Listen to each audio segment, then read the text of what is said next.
Welcome to another edition of the Two World Podcasts. I'm one of your co-hosts, Jacob, and I have with me today our other co-host, who is... I am Barney. And Barney and I are looking forward to talking with you today about smells. Barney suggested this topic and it sounded really good to me, and so we are ready to jump in. So Barney, I will turn it over to you and just maybe start by asking, how did this topic come up to you? What are some prominent thoughts you have related to smells? Anything you'd like to share in that regard would be great. Yeah, I think that just in the terms of our Google Doc that we have for ideas, it was mainly just a way to brainstorm and to put things out there. And I think that as we started talking about more and more topics during as our episodes kind of progressed, then I realized that probably smells would be something that's really interesting to explore. And the primary thought of that, of course, stemmed from the fact that the podcast deals with a lot of topics like travel and relating to people of other cultures. And it reminded me of a friend that I have who he works for United Airlines, and he travels a bit.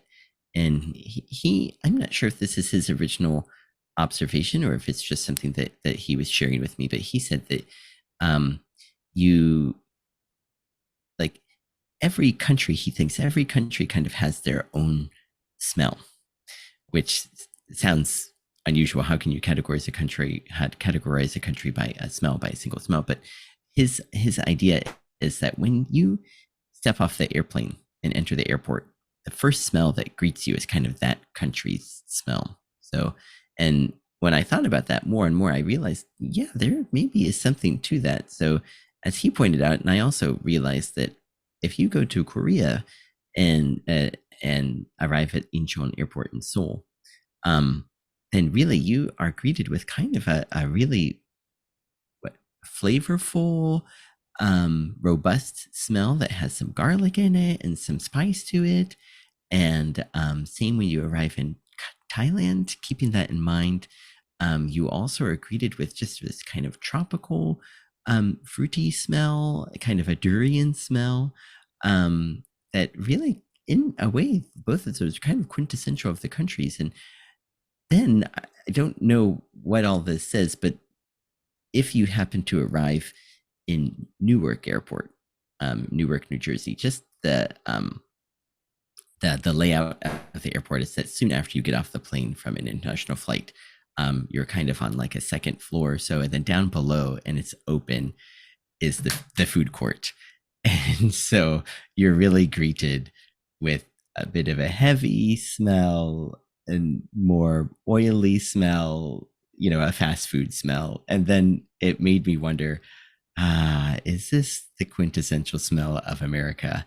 And some people would probably say yes. And who knows? But I mean, it is New Jersey, so it's right near New York, and so you have kind of certain foods that are indicative of that area, like pizza by the slice and things like that. Of course, that creates just that kind of general smell. But I don't know.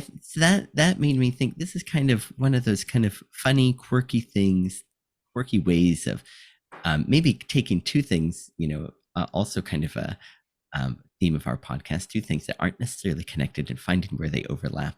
And, most people wouldn't necessarily jump to the notion of smells being able to identify a country. But if you think about it in that way, maybe there's a little bit of interesting, of course, not at all accurate, for the country as a whole, but an interesting way to think about connecting smells with the identity of what a traveler experiences when they are first greeted uh, entering into a new country. And that I thought that kind of would be quirky and fun to have as a springboard for talking about the idea of smells.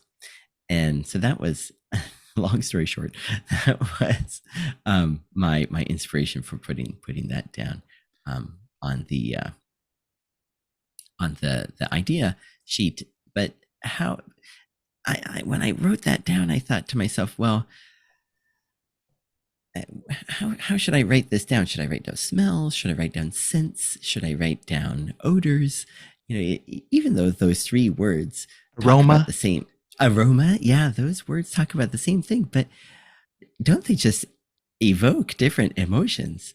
And connected with the same sense that we experience life through. So I ended up putting down smells, hopefully hoping that it wouldn't make you think of something smelly, but more of the kind of generic term for Mm. that, and coming from sense of smell. And what we, because this has been there on the sheet for a while, and we're getting into it now. But what were some of your thoughts? I'm curious, Jacob, when you Yes. saw that on Well, the list. when I saw that on the list, I thought that would be a nice general way for us to explore um, topics of food and hospitality and intercultural experiences like we enjoy doing frequently.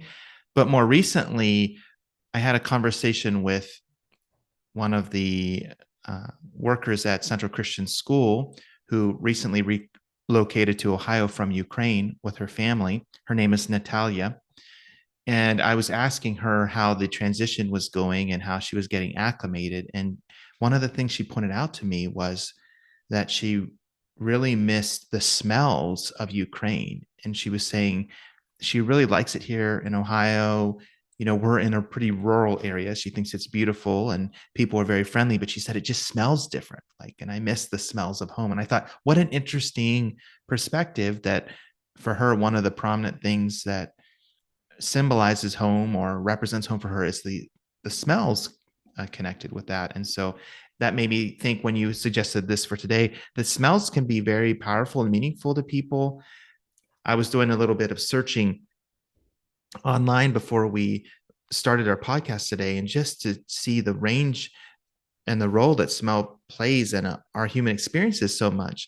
One of the sources was saying that um, the olfactory lobe, this part of our brain that processes smell, is very closely related to our limbic system, which helps in retaining memory.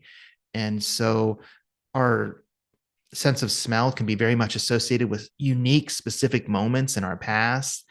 Um, and then you had mentioned culture already. Our smell is very impacted by our culture, and some places smells that are considered positive and other places would be viewed differently. But then smell is so subjective because each of us smells somewhat differently. Like if you put a dish of food in front of my children, some of them might not like that, but to me and Katie, we might. And so depending on your age or the spice that's used or the seasoning, um, it can have very different effects. So, yes, to answer your question, what did I think? I thought, oh, this will be a great way to delve into a lot of the things that we enjoy, generally speaking. But then the more I dug into it, the more I thought, well, smell is just very core to human experience in general. So I thought, oh, this will be a fascinating episode to kind of Hmm. explore these different facets of it. So, Maybe as kind of a lighthearted or um, not too heavy way to get started. I'm curious, off the top of your head, putting you on the spot. What are some of your favorite smells? oh, I'm so glad that you asked me that. Well, I did have a presentation that I wanted to share Oh, with a good, few nice. slides. Uh huh. So let me real quickly pull up one of my first ones here, and this is probably one that a lot of people would say. So I'm just gonna, or I shouldn't say a lot of people, but Uh huh. a variety of people. Oh yeah. um, so Ah. in the lower right part of this picture, you see chocolate Mm-hmm. chip cookies, and Mm-hmm. um, these are actually from a place close to us here called Crumble, which is a very good cookie place, but actually it's a chain. So they're all around the country in Hmm. California and Ohio and other Hmm. places. So, but baking chocolate chip cookies, it's one of those baked goods that has a Ah. very pleasant smell, and it just is something to enjoy in anticipation of eating it. So that is Mm-hmm. definitely really high up there. And it's Mm-hmm. also interesting because it's not just the smell. and eating it, but often the memories. It's such a common dessert.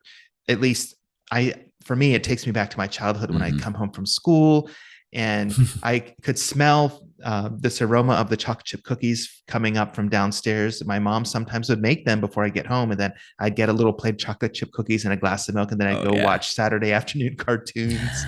And so, to me, it represents also home, and it Mm, represents that care and nurture of my mom. And now in our own home, Katie, my wife, and our daughters, particularly our middle child, Aubrey, loves to make chocolate chip cookies. And so it's one of her mm, favorite desserts to make. mm-hmm, So mm, that has a meaning in this season too. So that's one of my favorites. And I have others, but I want to bounce it back to you. What's a smell mm-hmm. that you really enjoy a lot? Oh yeah. Just to kind of echo your sentiment about baking.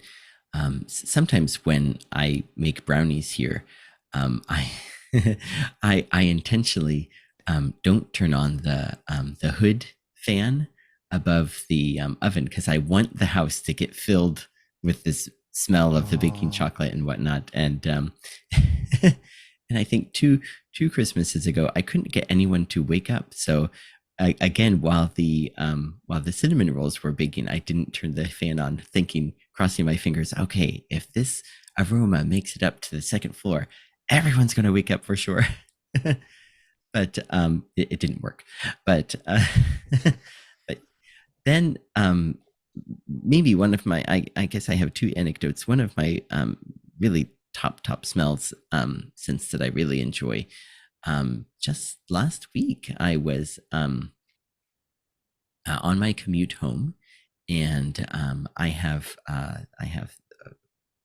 a few different trains to catch, and I know that if I hustle on one train, I can make the earlier train. So it's about 10 minutes between trains. So I thought, okay, I'm gonna make it, give myself some extra time at the other station for shopping and whatnot. So I was hustling. I was taking the stairs two at a time to go down, and then I was almost to the ground floor and I was ready for the home stretch to get to the other train station. And I was hit with my favorite smell, just this giant wave of freshly ground coffee came after me. oh, And I knew, oh, my favorite coffee shop, like actual like store, not necessarily for drinks, is having a sale.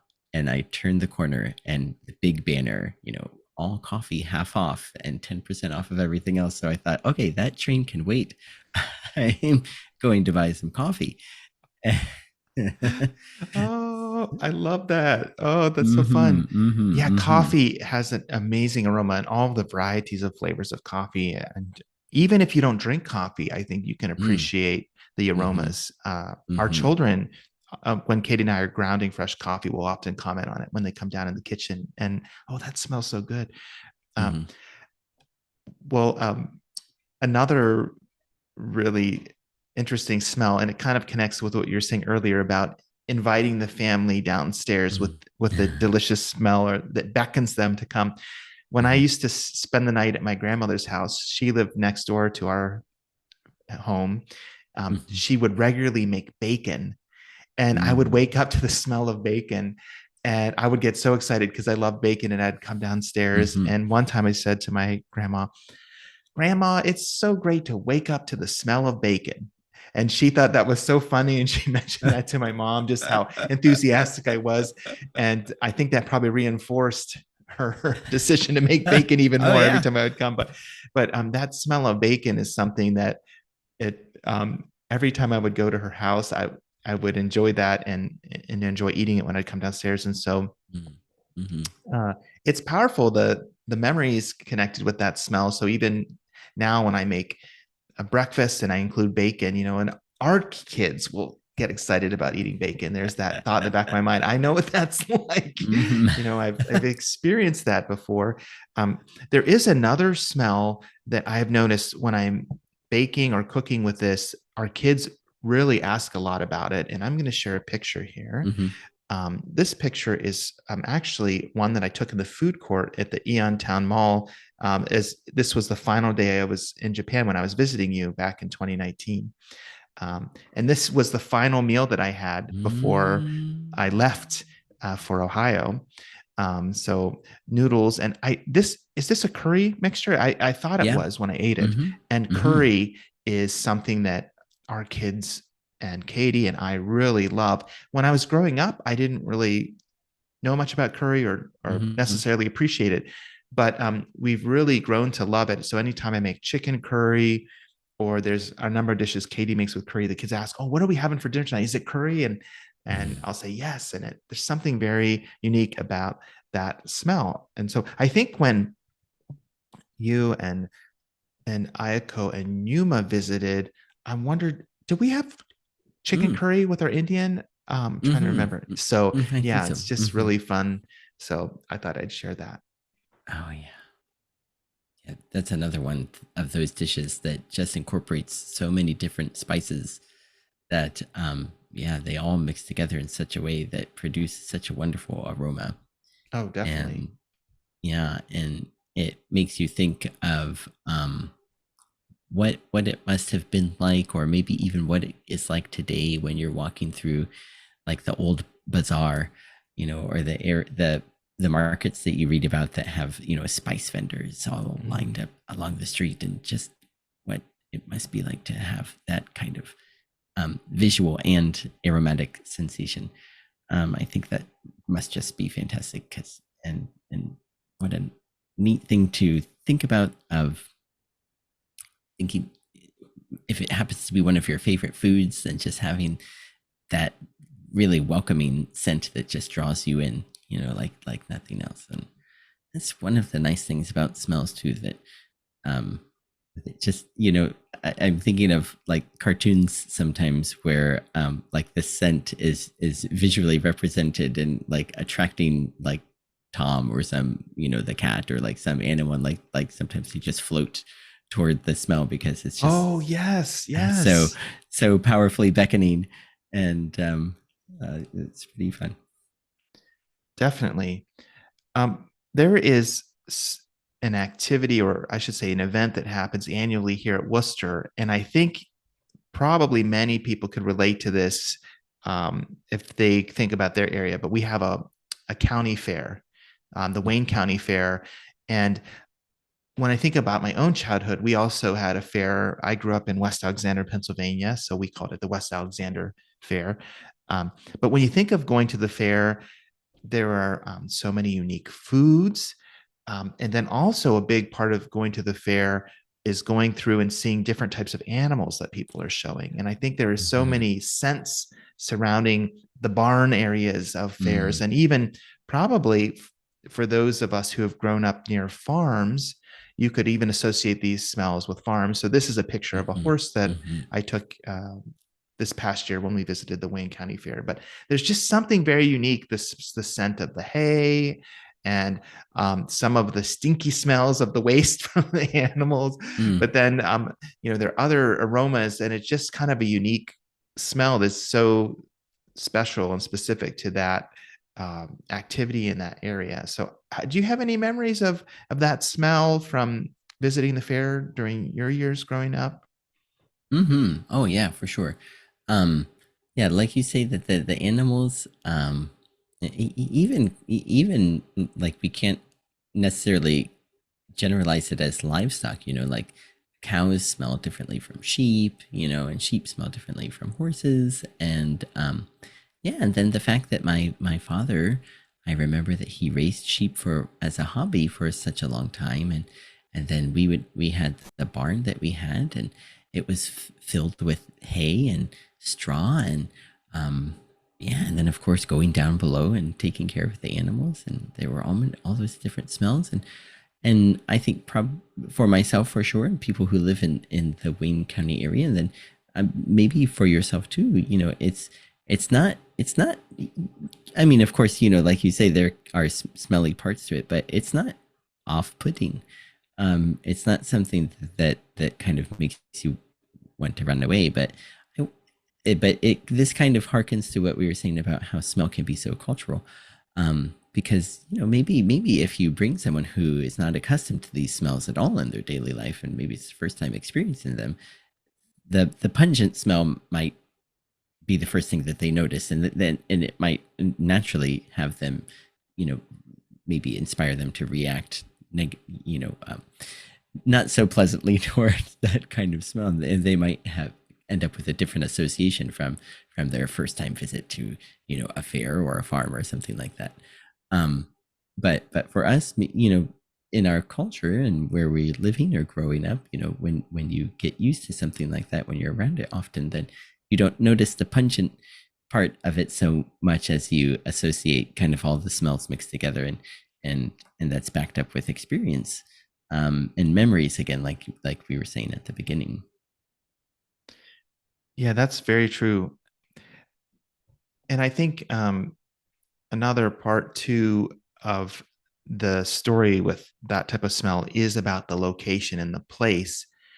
Um, so we can associate walking around a fairground as we have that smell, or walking near a farm as we encountered that smell, and it's linked to a place, a sense of place.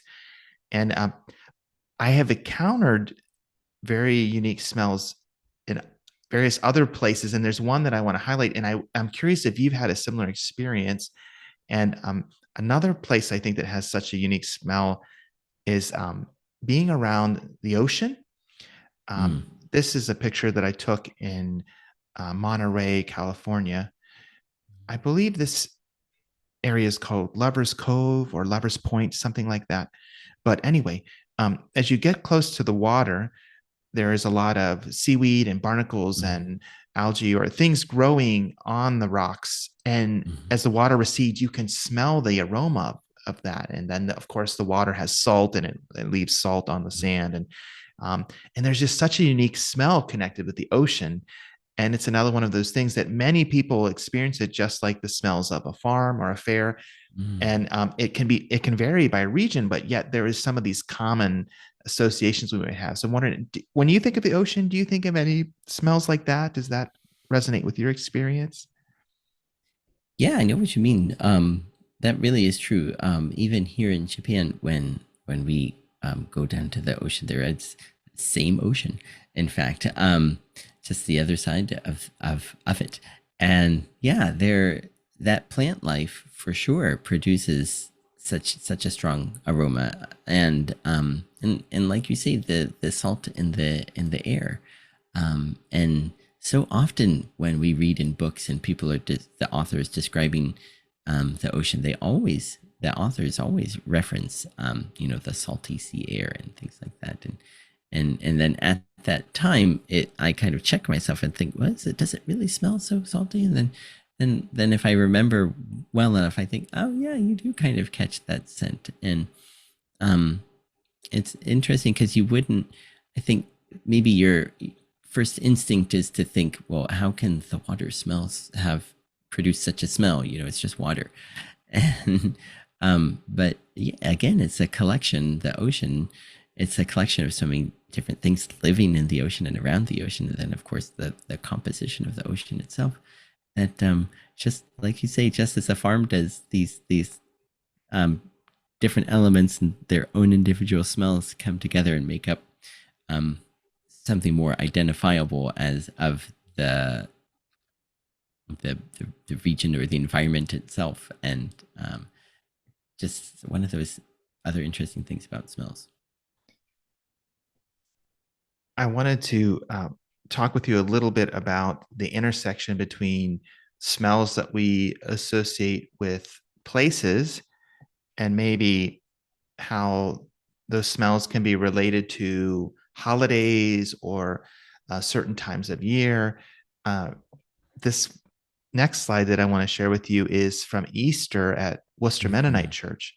And we often organize an opportunity for people to buy Easter flowers, and then we display them at the front of the church. And then after the service, people will go up and get their flowers that they purchased. mm, And so we put the flowers at the base of this cross that we have at the front of the sanctuary. But one thing that's so noticeable is when you come in the sanctuary that morning, you can sense the aroma, the very pleasant smell of those flowers, and it's so unique. And since it only happens once a year, it kind of Mm. sets that time aside as a special day. And I don't know about you, but I don't tend to think about a lot of distinct smells necessarily associated with the experience during typical worship services in our church cycle, in our church life. But this is one of those cases where I do. I know in other church traditions that can be different. Like I have Mm-hmm. visited Eastern Orthodox worship services before where there's a larger use of incense. And I Mm-hmm. think maybe that can be true to some extent in a Catholic context as well. So this that could be a strong smell that you would associate with worship. Um, I know that in the life of our community as a church, we have potlucks. So around Mm-hmm. our socializing and our fellowship, there's distinct smells, but I don't always think of them and necessarily in our tradition in terms of the worship service. But I wanted to ask you, what is your sense of that? Can you think of distinct smells connected with times you've been in church or? Yeah, I was glad that you brought that up actually because I always one thing that I always really loved was when my mom or dad, but especially most often my mom would have to go to church for something, for this or that, and it was like just to stop by to pick up something or to stop by to for a meeting, a quick meeting, but to stop by at a time when no one else was there. And I loved in those times I loved being able to go into the sanctuary where it was just me. And and I did notice that there is like I don't know if you could say kind of like a smell of like ozone, but it's more of a smell like I always associate it as like just this really pure smell that the sanctuary had. And as I think about it now, I think it's mostly probably coming from the fact that it's such a large space that everything is diffused much more than what we're used to. So there's not so much of a concentration of any kind of scent being Mm. picked up or remaining. But also I think it's the hymnals and the Bibles themselves, as Oh, books give off yes. smells like Right. um probably we when we go to libraries, we really catch there's a certain library Mm. smell.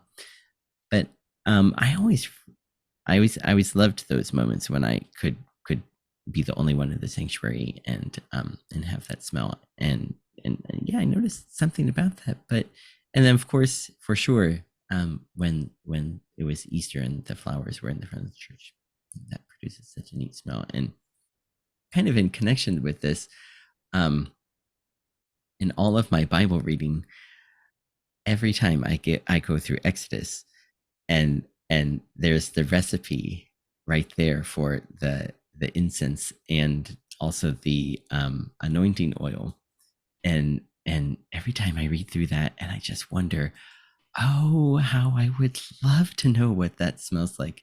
You know, even reading from the Message translation, um it's hard to kind of imagine what gum resin, and I can't pronounce this right, onycha and galbanum, and frankincense, even for that matter. Um, what do these smell like when they're mixed together? And for the holy incense or for the anointing oil, it has myrrh and cinnamon and cane and cassia, and I would love to be able to experience what those smell like, but just a few verses later, it clearly says that you should never make this for your own use. And that if you do, you'll be cut off from the community.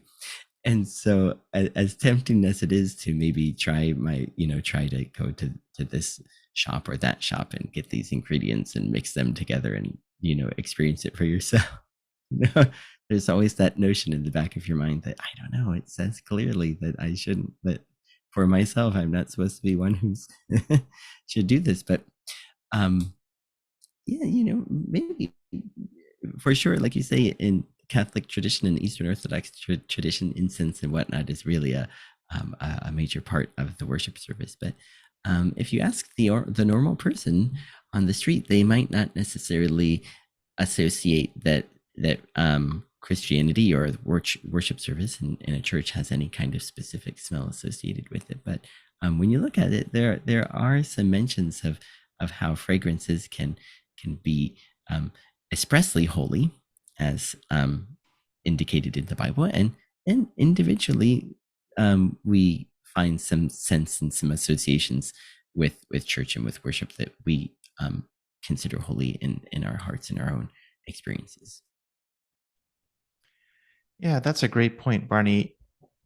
Uh, there, and it makes me think that perhaps maybe some of the expressions of smell in Christian worship, in the other traditions we mentioned, Catholicism, Eastern Orthodoxy, maybe those were taking cues from some of the examples in the Bible, and we know in Israel's worship that scent probably played a much larger role than it does in kind of the modern Protestant Christian expressions of worship. So it's kind of interesting to think about. I remember when I visited Israel, I was able to go to the Church of the Holy Sepulchre, which is one of the pilgrimage sites where they commemorate the burial of Jesus. And that church is shared by several different Christian groups. I think it might be Greek Orthodox and Coptic. There's I think, a Catholic portion of the um, Holy Sepulchre, and there is a lot of incense, and it's a very old structure, an old building. So when you go in, you have this rich variety of scents, and it's so different than what I'm used to. But considering like the Old Testament and some of the examples given of Israel's worship, it's kind of fascinating to think, oh, well, maybe there is more of a place for engaging that part of our body as we worship God. It's a fascinating thought, and I'm grateful that at least at certain times of year at Worcester Mennonite, we on Easter we have the scent of the flowers, which is speaking to that part of ourselves. And there are some other times where there are scents connected with what we do. I know we don't typically use um, candles anymore. We're using digital candles now, but I remember during Christmas Eve when you would light the candles, there could be a little bit of a smell coming from the candles. Like we actually buy for our retreats. We buy our candles from a Greek Orthodox monastery in Hayesville called St. Gregory Palamas Monastery, and they have a scent to them. So when we have a prayer retreat in the fall, at Camp Luz, or if we do something in the church sanctuary, we'll use a sand tray, and we often make these taper candles available to people, and they can light them and put them in the sand tray. So that's another example when you get a scent. And I guess we're kind of borrowing that, I guess you could say, from the Eastern Orthodox tradition in that way. But it's interesting. I wanted to kind of bring the idea of holidays and intersecting with space into the home, and look at some of the smells associated with special holidays here in the US. And then maybe we can make connections to other parts of the world. So, one of the ones that I wanted to mention first is Thanksgiving. And here's a picture from our most recent Thanksgiving celebration at our Mm. home. And um, the turkey, mashed potatoes, green beans, pumpkin pie, sometimes desserts or sides with cranberries in them, or sometimes people make apple pie. A lot of these foods have aromas connected with them. And so when you sit down to this feast together, you can smell that rich variety of foods. And it's a time of giving thanks, a time of togetherness as family, a time to enjoy a meal. But then there's also this array of pleasant aromas filling the room. And I thought, oh, well, that's an interesting example of a time that smell is very present, and we can notice that. And so I'm wondering, when you think of Thanksgiving, is that a time for you too that's rich in smell, or how do you think of that? Oh yeah, for sure. Um, and the best part is that it starts so early in the morning. Um, since there's so much preparation to go for having a proper Thanksgiving, that yeah, you have to start baking so early, and so right from the beginning of the morning, you get to have those all those smells working together, um and also there's so much anticipation because they all smell so good, and it's neat to think. I was even thinking the other day how, um, you know, why I maybe Yuma was asking me even, why is it? What is it about heating things up? You know, baking things that takes these normal ingredients or otherwise, not necessarily odorous ingredients, and then just that part of releasing it creates the heating, the cooking, the baking creates these aromas that come forward, and it's just so pleasant. And then especially Thanksgiving has so many great memories associated with it too, that having all those different dishes together, yeah, really, it's a fantastic time. Yeah, I think for sure. Absolutely. And we had mentioned earlier uh, Christmas time, and I was mentioning it earlier in terms of church, but in the home, Christmas can have some really unique smells associated with it. And I wanted to highlight the Christmas tree as being Mm-hmm. one of those examples. This is the Christmas tree we had this past year. And, it's so fun to have the family come together and decorate the tree and to sit in the room and to enjoy it. And then on Christmas Day to be around the tree as we open gifts. But I always notice when we bring in the tree, there's this aroma that the tree has, and our Mm-hmm. pets get really Mm-hmm. excited. Our cats will often sleep under the tree. Our dogs will go and sniff the tree frequently. And it's something that's with us.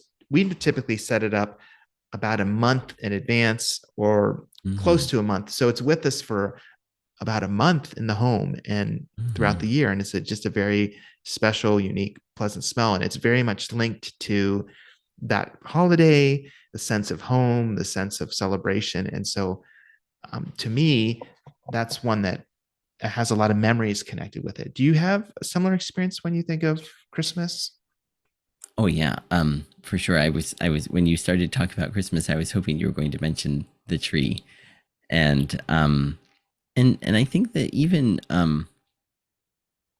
thinking about winter and thinking about those very cold days outside, that even that when you're outside and it's so cold, there's even kind of a smell that you associate with even wintertime.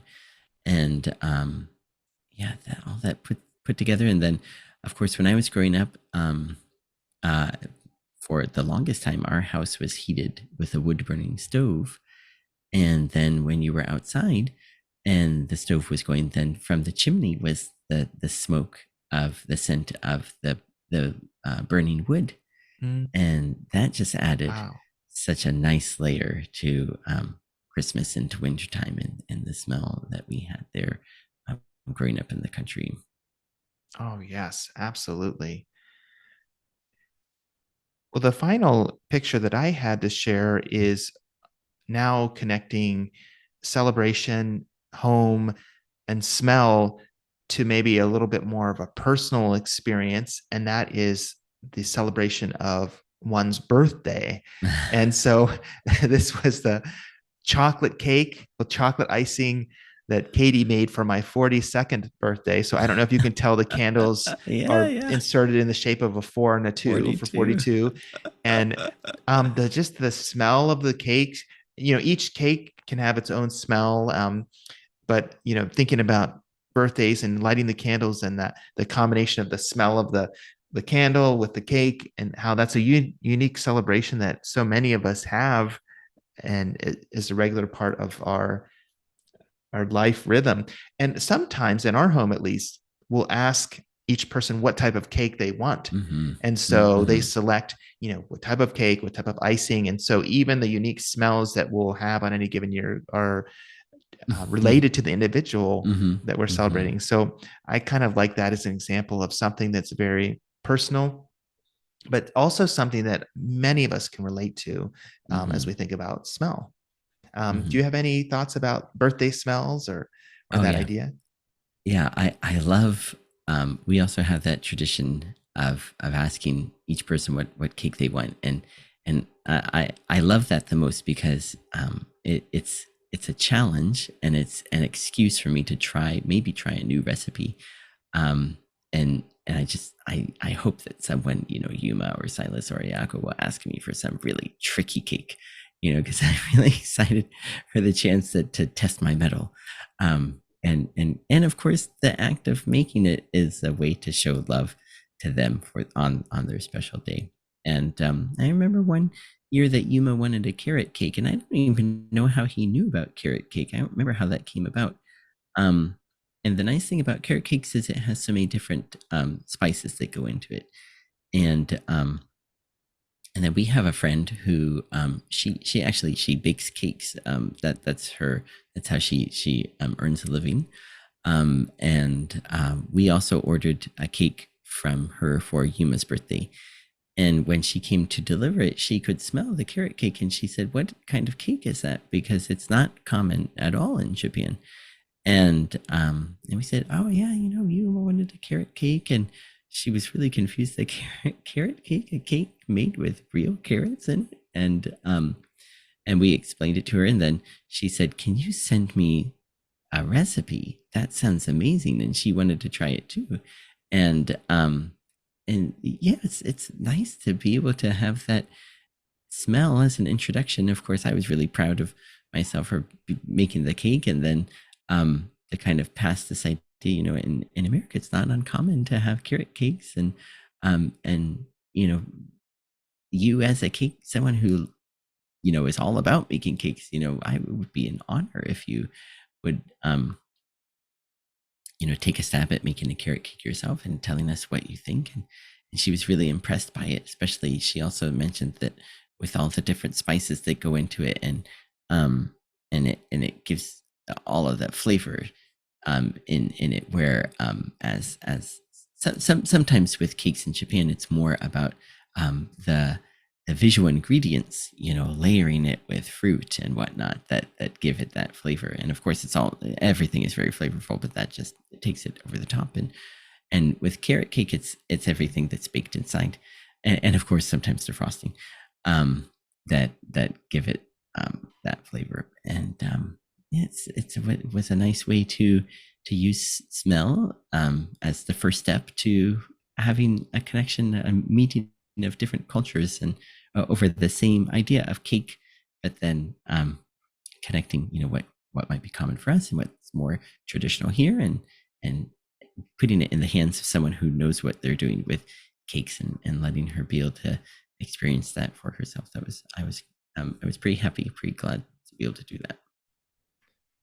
That's a great story. I like that. Thank you for sharing that. Are Mhm. there any other thoughts that you have related to smell before we would close our episode? Yeah, I just think that the one anecdote that I wanted to share, that I hope it's okay to share, that maybe we come up with our own personal favorite scents, things that we enjoy. It was funny that one time Ayako and I were um, I decided to treat her for a very special day, and I arranged for us to have kind of some aromatherapy, and we were both in different rooms at the time, and when we were finished, we came back and said, what smell did you choose, and what you smell did you choose? Like, you could choose a base aroma and then add a different aroma to that, and it was fun that we both chose the same base aroma, and we were not married at the time, and so I thought, oh wow, that's really a sign. It's really so neat. We're really connected to have had that mutual appreciation of, I think it was sweet orange. And yeah, it's nice that aroma and smell have so many different things that we connect with them, but especially memory, and of course smells, of course, do impact us in different, very positive, occasionally really positive, healthful ways as well, as it is with aromatherapy and whatnot. But yeah, I'm glad that we could talk about this today. And Jacob, how about you? Anything before I close us for today? As you were sharing that, it just brought me back to maybe a few early memories I have when I was just getting to know Katie. At that time, and this was probably in the early 2000s, Bed Bath and Beyond was popular, and or maybe it was Bath and Body Works. I'm trying to remember Mm-hmm. which of the two. Mm-hmm. They both were popular. They might Mm-hmm. still be in Still certain be, yeah, but segments, right, yeah. but I just remember the time Katie had this sweet pea lotion that she would use that Mm-hmm. had a really nice scent to Mm-hmm. it. I Mm-hmm. really like lilac as a scent as well, and they had one of those, and I think Katie had that too. But I just remember the sweet pea lotion she would just use on, for her hands. And Mm-hmm. when I was just getting to know her, and that scent just reminds me of the early years of when we're getting to know each Mm-hmm. other.